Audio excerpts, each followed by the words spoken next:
जय श्री राम, वंदे मातरम, भारत माता की जय। सभी साथियों को निवेदन है कि ये वीडियो जरूर देखें, सभी समाज के लोग देखें, क्योंकि ये बड़ा महत्वपूर्ण है। आज जो हम बात करने जाएंगे वो है यूजीसी।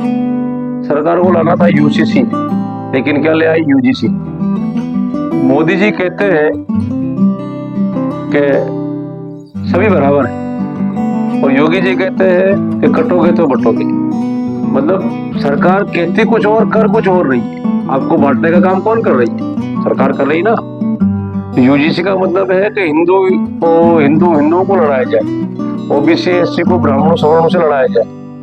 ठीक है, तो ये यूजीसी इतना खतरनाक काला कानून है। जो खुश हो रहे ना, जो दूसरे लोग खुश हो रहे, हमारे भाई है वो, तो खुश हो रहे, उनको भी मैं चेतावनी दे दूं कि ये खुश होने का विषय नहीं है, अपने को बांटने का विषय जो आपको सोचना चाहिए। योगी जी कहते हैं ना, कटोगे तो बटोगे, एक रहोगे तो सेफ रहोगे। तो संविधान में क्या लिखा हुआ है ये भी आपको सुनना चाहिए। आज संविधान में आरक्षण नाम की जो चीज है वो सिर्फ 10 वर्षों के लिए लगाई गई थी। उसमें लिखा गया था कि जिस दिन भारत का दलित राष्ट्रपति या बन जाएगा उसी दिन ये आरक्षण को खत्म कर देना चाहिए। ये बहुत ही मतलब भारत के लिए विकृति वाली स्थिति है।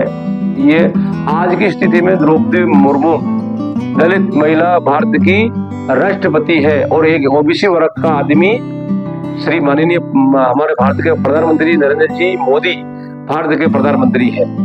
तो भाई साहब आप बताइए, आप अपने तमिलनाडु दक्षिण भारत में 65% एससी एसटी के वकील और डॉक्टर लोग हैं। अब और काय का भेदभाव, कौन सा आरक्षण, कौन सी क्या बात है? ये तो आपस में राजनीति करके अपने हिंदू भाई को तोड़ने की साजिश है। हर व्यक्ति को समझनी चाहिए, हर व्यक्ति को समझनी चाहिए। लेकिन ये चीज आपको कौन बताए? मैं बता रहा हूँ, अपने हिंदू भाई को बंटना नहीं है, अपन को एक रहना। हम चारों वर्ण है, रहेंगे, कोई खत्म नहीं कर सकता। 1000 साल तक मुगलों का शासन रहा, 300 साल तक अंग्रेजों का शासन रहा, फिर भी हम खत्म नहीं हुए।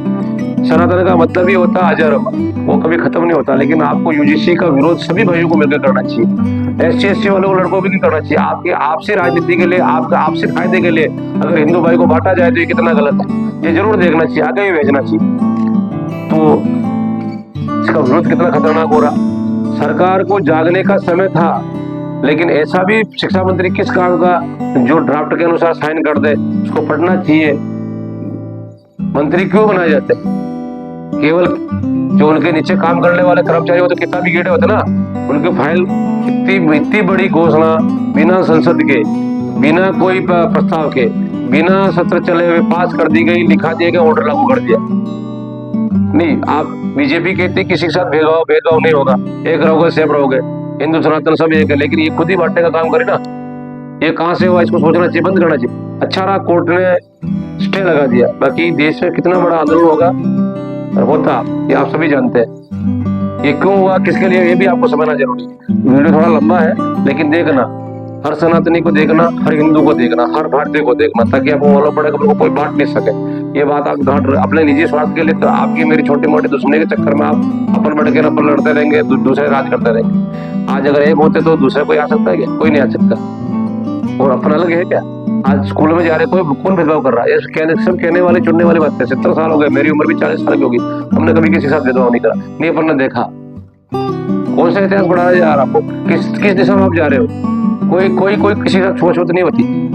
कुछ सिर्फ आपसी रंजिश के कारण इसको मुद्दा बना के लोगों में प्रवृत्त किया जाता है। मेरे साथ में काम करते कुछ लोग, ऐसे ऐसे वर्ग के लोग काम करते हैं, हम भाई एक साथ बैठ के खाना खाते हैं, कोई ऐसी भी वो नहीं। लेकिन सिर्फ ब्राह्मण और राजपूती टारगेट क्यों है? ये एक्ट मुसलमानों पर क्यों नहीं लगता? ये एक्ट ईसाइयों पर क्यों नहीं लगता?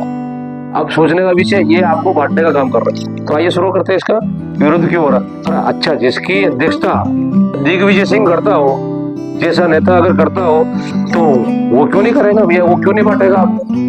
दिग्विजय सिंह की समिति सभी यूनिवर्सिटी, कॉलेजों और उच्च शिक्षण संस्थानों में इक्विटी कम्युनिटी के गठन करने की सिफारिश संसद की शिक्षा, महिला, बाल, युवा, खेल संबंधी स्थायी समिति ने की, जिसके अध्यक्ष दिग्विजय सिंह है। इस समिति में कांग्रेस के वरिष्ठ नेता और मध्य प्रदेश के पूर्व मुख्यमंत्री सीएम दिग्विजय सिंह है। समिति में कुल सदस्य 30 है, जिसके लोकसभा में 21 और राज्यसभा के 9 सांसद शामिल है। इसमें सत्ता पक्ष और विपक्ष दोनों सांसद शामिल है। फिर भी इतनी बड़ी गड़बड़ी की गई। यूजीसी का नियम क्या क्या है, इसलिए इसको विरोध किया जा रहा है, सुनना जरूरी है। हर कॉलेज में इक्वल अपॉर्चुनिटी सेंटर इको बनेगा, मतलब एक समिति बनेगी और इसमें वो समिति क्या करेगी, पिछड़े और वंचित छात्रों को पढ़ाई, फीस और भेदभाव से जुड़ी मदद करेगी। लेकिन इसमें उल्टा हुआ, हर कॉलेज में इक्वलिटी कमेटी समिति बनानी पड़ेगी। समिति के अध्यक्ष कॉलेज के प्रमुख होंगे और इस कमेटी में SC, ST, OBC, महिला और दिव्यांग शामिल होंगे। मतलब जनरल कास्ट का कोई व्यक्ति इसमें शामिल नहीं किया गया। ये आसान शब्द में आपको समझ आना चाहिए। और कमेटी का कार्यकाल 2 साल होगा और कॉलेज इक्वलिटी सुकाड़ी बनेगा जो भेदभाव पर नजर रखेगा। लेकिन भेदभाव कोई विषय ही नहीं।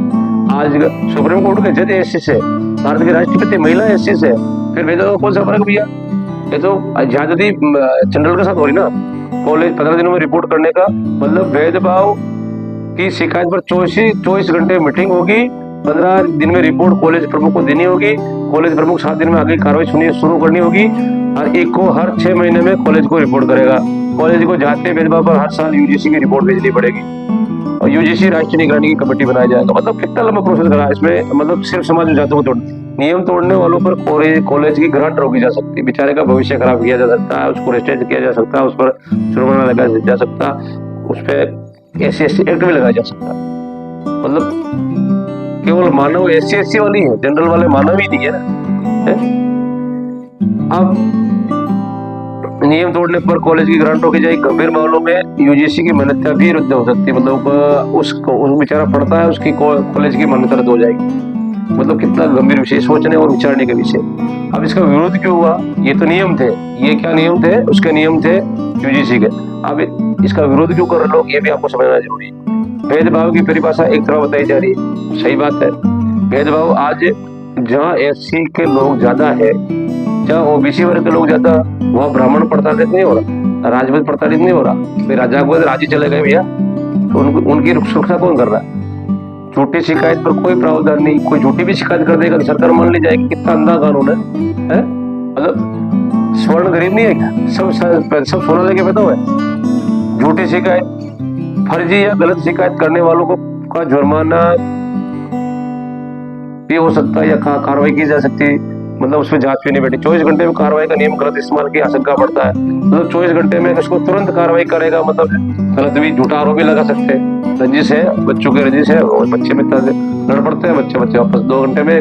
लेकिन उसके लिए कितनी मतलब खतरनाक मतलब कानून आपके लिए बनाया गया। और इनक्विटी कमेटी जनरल कैटरिंग के कोई प्रतिनिधि नहीं, मतलब उसकी सुनने वाला कोई नहीं है। जो उसने कह दिया वो सत्य। उसने बोला कि सूरज पश्चिम से उगेगा, हाँ उगेगा, लेकिन जनरल की सुनने वाला कोई नहीं है। मतलब इस कमेटी का फैसला एक तरफा होने का बिल्कुल 100% चांस है। और क्यों नहीं होगा? कॉलेज सजा के डर से नहीं फैसला नहीं ले पाएंगे। नियम तोड़ने पर ग्रांट रोकने का, मान्यता रद्द करने का प्रावधान बिल्कुल दिया गया है। यानी कॉलेज से छात्र को बहिष्कृत किया जा सकता है, उसको जुर्माना लगाया जा सकता है या उसकी डिग्री को मान्यता प्राप्त से हटाया जा सकता है।